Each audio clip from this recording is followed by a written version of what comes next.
तो श्री राम जन्मभूमि तीर्थ क्षेत्र ट्रस्ट के महासचिव चंपत राय इन दिनों चर्चा में हैं। विपक्ष उन पर लगातार आरोप लगा रहा है, लेकिन जमीन पर उनकी क्या हकीकत है? न्यूज स्टेट की टीम सच्चाई जानने के लिए उत्तर प्रदेश के बिजनौर जनपद स्थित उनके पैतृक कस्बे नगीना पहुंची। वहां हमें जो दिखा वो हैरान कर देने वाला था। देखिए। अयोध्या में भव्य राम मंदिर निर्माण की देखरेख करने वाले चंपत राय का अपना घर कैसा है, देखिए।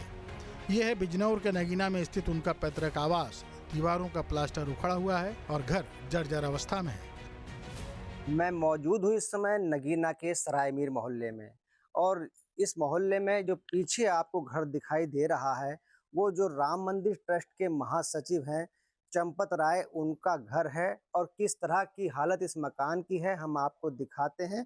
यहाँ पर एक छोटा सा गेट लगाया गया है। इस गेट के बराबर से ही बताया जाता है कि एक पुरानी बैठक थी जिसमें चंपत राय जी बैठा करते थे और यहीं पर सब लोग आपस में बातचीत किया करते थे। चंपत राय जी 6 भाई और 3 बहनें थी, कुल मिलाकर 9 लोगों का परिवार था ये। और यहाँ पर आप देख सकते हैं कि किस तरह की हालत इस मकान की है। पुराना बेहद जर्जर हालत में है। इस मकान पर अब छत भी नहीं रही है और यहाँ की हालत बेहद जर्जर है। और अब अंदर का नज़ारा हम इस मकान का आपको दिखाते हैं, जहाँ चंपत राय जिस कमरे में बैठकर स्टडी किया करते थे और यहाँ पर पढ़ लिख कर वो RSM कॉलेज धामपुर में प्रोफेसर भी बने थे। ये मेन गेट जो है इसका मकान का है। आप इसको ध्यान से देखिए कि इसकी किस तरह की हालत है। लगभग 150 साल पुराना ये मकान बताया जा रहा है।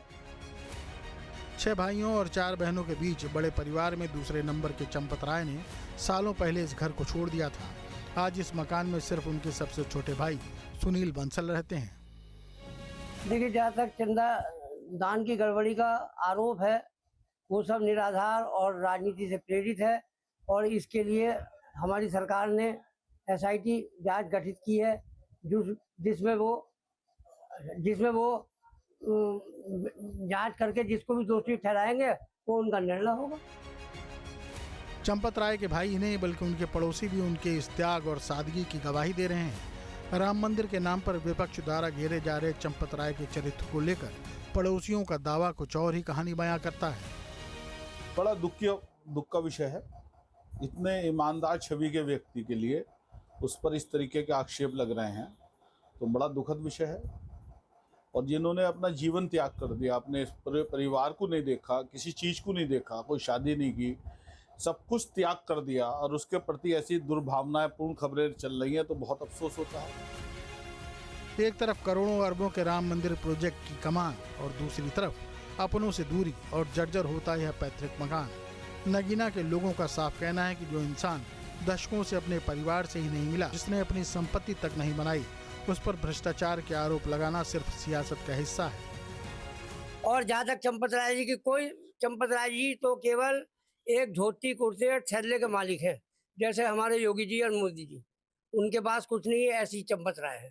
मेरे ख्याल से हिंदुस्तान में चंपत राय जैसा व्यक्ति कोई बिरला ही होगा, समझे जी। ये मोदी योगी से भी मैं कहूँगा इतनी बड़ी बात कि उनसे भी ऊपर है। और ये मोदी योगी जी भी जानते हैं, विपक्ष भी जानता है चंपत राय जी को और चंपत राय के परिवार को।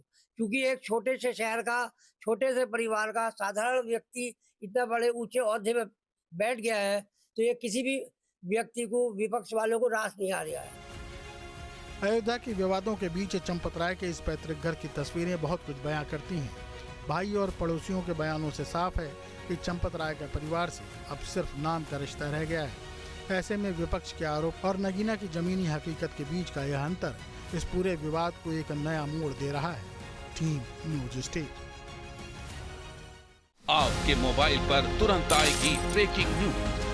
स्क्रीन पर सबसे पहले दिखेगी बड़ी खबर। देश दुनिया की हर खबर एक जगह। अब आपके मोबाइल पर तुरंत फटाफट इंस्टॉल कीजिए न्यूज नेशन ऐप और रखिए खुद को अपडेट।